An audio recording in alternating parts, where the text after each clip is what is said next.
안녕하십니까. 차기환 변호사입니다. 오늘은 지금 우리나라 사회에서 한참 이슈가 되고 있는 한국과 일본 사이의 무역 제재 분쟁에 관해서 한번 얘기를 해보려고 합니다.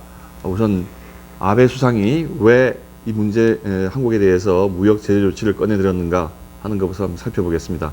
지난번 말씀드린 바와 같이 기본적으로 지금 촉발이 된 것은 강제징용 배상 판결이 문제가 됐습니다. 강제징용이라는 말 자체가 좀 어폐가 있군요. 그냥 1943년에 일본에서 국민 동원을 위해서 강제 동원법이 만들어졌습니다. 이제 징용을 하게 되는데 일본 국적을 가진 국민들 2년간 이제 의무적으로 징용해서 국가가 필요한 노동을 시키고 그걸 불응하면 이제 형사 처벌 조치를 취하는 법을 만들어서 1943년에 일본에 시행하고 44년 9월부터 45년 4월경까지인가 우리 한반도 내에 있는 우리나라 조선인들에도 그걸 적용을 했습니다. 그 문제 때문에 이제 일본에 건너가서 징용당해서 광부 등으로 일했던 분들의 이제 징용 배상 청구권이 문제가 됐는데 거기에 관해서 저번에 말씀드린 대로 일본의 입장은 그것은 한일 국교 정상화한테 대일 청구권 협정에 다 포함되어서 해결됐던 것이라고 하는 것이 일본 정부의 입장이고 우리나라 대법원은 그런 협정에 일본 정부의 불법 행위로 인한 손해배상 청구권은 포함이 안 되기 때문에 그거는 별도로 봐야 된다고 해서 판결이 작년 10월경인가요? 나서 대법원 최종 확정 판결이 나서 미쓰비시 중공업과 신일본 제철에 일했던 사람들에 대해서 배상 판결이 났습니다. 그 문제에 관해서 이제 일본은 그거는 한일 국교 정상화의 근간이 됐던 대일 청구권 협정을 흔드는 것이기 때문에 절대 수용 못한다 이제 하면서 나왔고 대일 청구권 협정 사이에 보면은 국가 간에 그런 분쟁이 생겼을 때 또는 국가와 다른 나라 국가의 상대방 국가의 국민이나 법인 간의 문제가 생겼을 때는 중재를 하도록 되어 있습니다. 중재위원회를 구성해서 중재에 회부하도록 되어 있는데 그래서 그 판결이 나고 난 다음에 일본 정부는 한국에 대해서 그 대일 청구권 협정에 따라서 중재위원회를 구성해서 중재에 회부하자고 했는데 한국 정부가 그걸 거부를 했습니다. 거부를 하고 그 판결에 기해서 그냥 한국에 있는 일본 기업들의 재산에 대해서 강제 집행에 나섰습니다.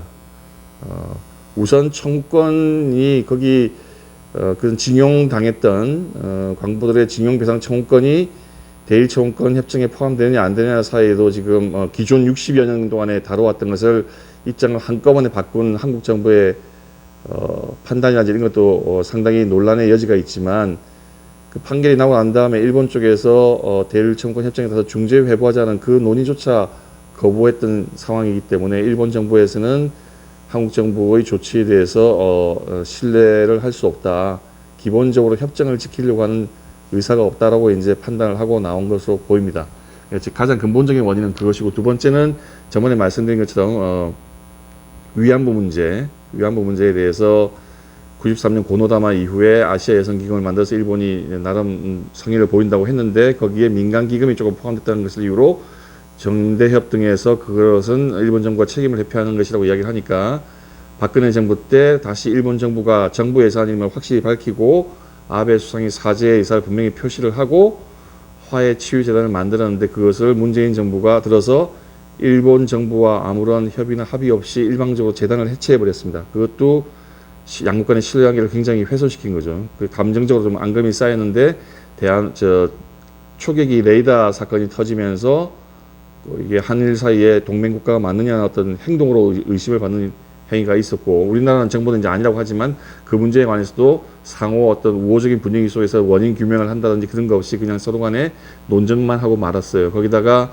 한 2년 전에 트럼프 대통령 그다음에 아베 수상 우리나라 문재인 대통령이 만난 자리에서 3자 있는 자리에서 문재인 대통령이 아베 수상에게 당신은 일본은 한국의 동맹국이 아니다 이런 발언까지 했다고 합니다. 여러 가지 이런 것들이 겹쳐져 있는 상황에서 대일 청구권 협정이 터지면 그 배상 판결이 터지면서 일본 정부에서는 도저히 이제 한국 정부에 대해서 신뢰할 수 없다 해서 이제 문제가 터져 나왔고 지금 문제가 되는 것으로 봐서는 그 세 가지 반도체 소재 중에서 불화수소인가요? 그게 이제 우라늄탄 만드는 원료로 쓰일 수 있는데 그게 근간에 아주 대량으로 수입을 했는데 그 행선지가 묘연하다고 해서 이제 안보 문제까지 들고 나왔습니다. 그래서 이게 지금 굉장히 문제가 커지고 있는 상황인데 어쨌든 방금 원인은 방금 말씀드린 바와 같습니다. 그런데 지금 한국 정부의 대응을 한번 어떻게 대응을 하고 있는지 한번 보겠습니다.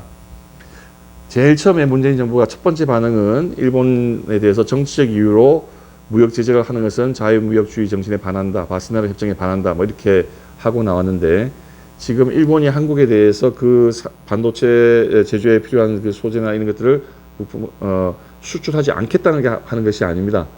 무역을 완전히 금지하겠다는 것도 아니고 수출을 금지하겠다는 것도 아니고 우리나라에게 적용하였던 와이트리스트 그 대상 국가 명단에서 우리를 빼겠다고 하는 거거든요. 다른 나라와 똑같이 그냥 건 바이 건으로 정부가 전략 물자를 수입해 가려고 하는 회사나 상대방이나 목적들을 일일이 심사해서 건 바이 건으로 승인 여부를 결정하겠다고 하는 것이기 때문에 이게 무슨 바스나라 협정에 위반된다든지 또는 WTO에 제소해가지고 승소할 수 있냐, 저는 상당히 아니라고 생각됩니다. 바스나라 협정에 위반될 것 같지는 않고 WTO에 가서 제소한다고 해도 그거는 제가 보기에는 뭐 승소할 것 같지 않습니다. 그거는 뭐 WTO 협정 내용을 살펴보지 않아도, 바스나라 협정을 살펴보지 않아도 어떤 주권을 가진 국가가 다른 나라에 대해서 최혜국 대우라든지 또는 화이트리스트 대우를 해주다가 그걸 이제 자기들이 판단에 따라서 그런 특혜를 제공을 안 하고 일반 국가와 같이 똑같이 적용을 하겠다고 하는데 그거를 들어서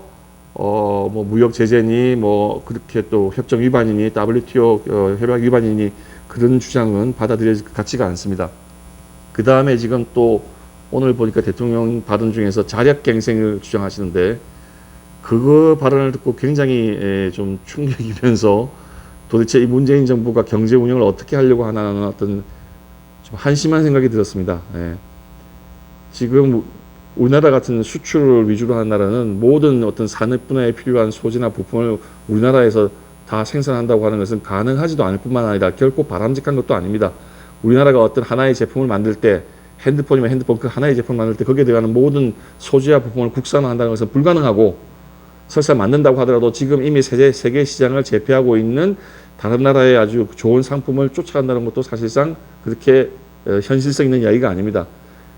무역이라고 하면서 서로 비교 위에 있는 상품을 주고받음으로써 서로 간의 혜택을 보는 거, 그게 가장 기본적인 원리인데 그거를 거부하고 뭐 자력 경쟁을 하자 이런 이야기는 정치적인 선전 이외에 경제적인 어떤 운영을 책임진 정부가 해서는 안 될 말이고 그거는 전혀 실현 가능성도 없고 경제를 한마디로 더 망칠 것이 예상됩니다. 그런 걸 국정회의에서 대통령이 발언했다고 하는 것 자체가 지금 이 정부가 얼마나 경제 운영의 준비가 안 되어 있고 또 이 사태에 대해서 당황하고 있는 것인지 지금 알 수 있습니다. 그 다음에 정치권에서 무슨 의병 활동을 주장한다는 걸 보고 뭐라고 해야 될까요? 19세기 말 20세기 초 조선이 망할 때 그 무능하고 국제정세나 국제정치, 국제경제에 대해서 아무것도 모르던 무능하고 무지했던 그 조선 나라 말아먹은 조선 양반들의 그 모습을 떠올리지 않을 수가 없습니다. 의병 활동에 뭐 민족이 나라가 망하는데 한번 싸워보지도 못하고 넘어갔다 하면 너무나 부끄러운 일이죠. 그래서 의병 활동이 일어났다. 거기까지는 좋은데 그걸 통해서 나라를 구할 수 있다고 하는 건 전혀 아니었습니다. 그 당시 일본 육군 수가 100만 을 훌쩍 넘는 상황에서 의병 무기도 차이 나고 의병이 들고 온 거에서 뭐가 있겠어요? 뭐 화성총, 그 다음에 대부분 다 곡괭이, 뭐 활 이런 건데 그걸 들고 일본한테 전쟁을 해서 뭐 국권을 되찾는다, 나라를 지킨다, 말도 안 되는 소리고 의병들을 죽음의 현장으로 몰아넣어서 애꿎은 목숨만 잃게 하는 것뿐입니다. 지금도 마찬가지예요.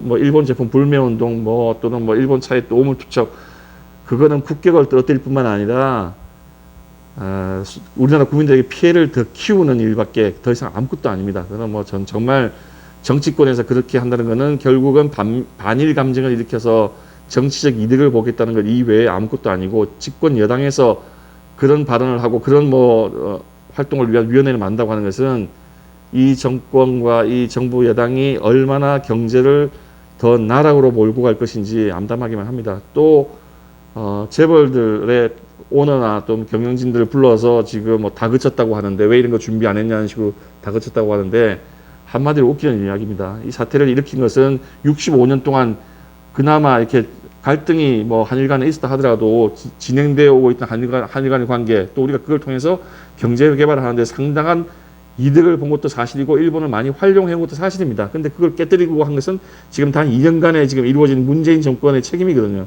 근데 그거를 지금 뭐 의병 활동이니 뭐 이렇게 해서 해결하겠다고 하는 것은 정말 한심한 주장이고 국민들을 오도하는 것이라고 밖에 할 수가 없습니다. 문재인 정권은 왜 이런 행동을 할까요?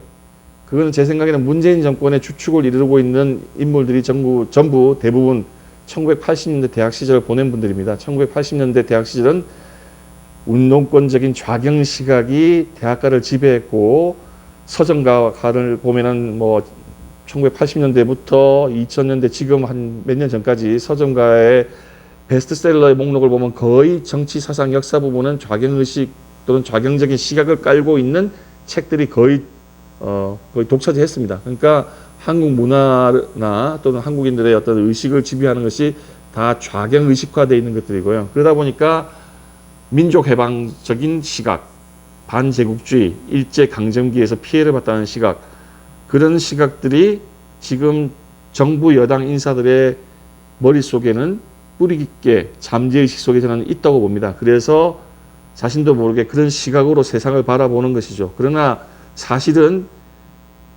지금 우리나라가 그렇게 식민 지배를 당해서 착취당하고 있는 것도 아니고, 우리는 그 국제 무대에 뛰어들어서 당당하게 저 100몇십 위에서 지금 10위권까지 올라온 자랑스러운 국가입니다. 그 시각을 떨쳐버려야 되는데 아직도 그분들의 머릿속에는 그런 시각이 가득 찬 거죠. 세상을 그렇게 보고 있는 것입니다. 세상을.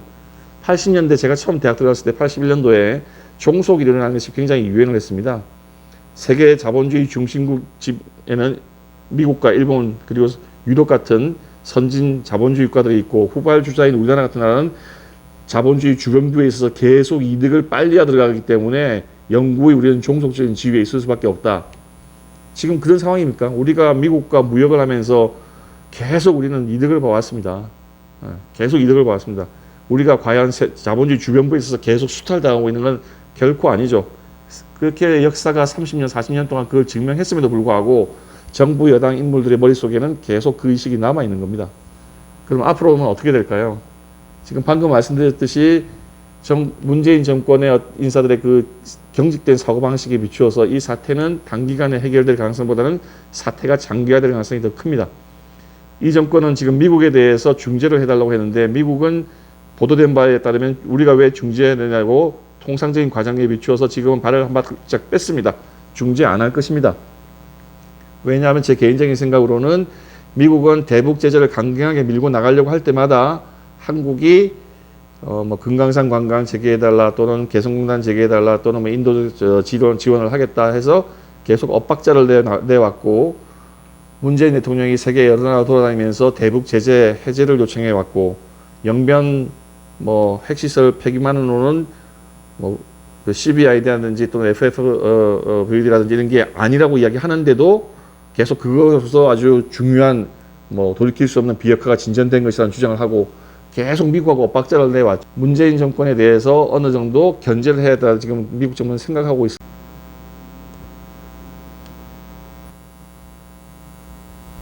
추가적인 예상을 하나 더 해보겠습니다. 문재인 정권의 경제정책은 소주성, 소득주도 성장이라고 하는 것인데, 그것이 지난 2년간 어떤 결과를 가져왔는지 여러분들이 다 아실 것입니다. 경제 성장률은 추락하고 있고, 미국과 일본은 경제가 호황이어서 미국은 기록적인 호황을 기록하고 있고, 일본도 지금 일손이 없어서 구직난이 아니라 구인난이 정도 되고 있고, 우리나라 청년들도 보내달라고 하고 있을 정도로 일본 경기는 호황을 보이고 있습니다. 그런 가운데 우리나라는 지금 최저임금의 급격한 인상, 52시간 근로강제, 높은 세금, 과도한 규제, 경직된 노동시장 등으로 해서 경제가 추락하고 있습니다. 현장에서 기업을 하는 분들 만나보면은 죽겠다 소리가 아우성이죠. 그렇다고 해서 문재인 정권이 소득주도 성장에 실패를 자인할 것 같지는 않습니다. 마침 좋은 핑계거리가 생겼죠. 일본의 무역 제재, 수출 제재로 인해서 경기가 악화됐다. 그리고 반일 감정 두 개를 결합해서 내년 총선에까지 이걸 밀고 가지 않을까, 그런 우려도 해봅니다. 만약에 그게 현실화된다고 하면 한국 경제는 정말 돌이킬 수 없을 정도로 큰 타격을 입을 우려가 있습니다. 한국당이 야당으로서 지금 이러한 사태를 일으킨 문재인 정권의 과오에 대해서 제대로 지적하고 비판하고 대응책을 내세우지 못하고 반일 프레임에 걸려들어서 거기에 그냥 그대로 편승해서 끌려간다는 것입니다. 경고하는데 반일 프레임 아무리 걸면 걸수록 거기에 편승하면 편승할수록 죽어나는 것은 한국당입니다. 한국당이 수권 정당이 되려면 지금 문재인 정권의 반일 프레임, 정책 실패로 인한 한일 갈등에 대해서 원인을 정확하게 짚고 거기에 대해서 강력한 비판과 투쟁을 하면서 일본 정부와의 어떤 협상책이라든지 이런 게 대응책을 내놔야지 지금 문재인 정부가 하는 식의 그런 반일 정책 프레임에 끌려 들어가면은 총선은 보나마나 지는 것입니다. 총선은 보나마나 지는 것입니다. 황교안 대표와 한국당의 각성을 촉구합니다. 예, 오늘 이상 마치겠습니다.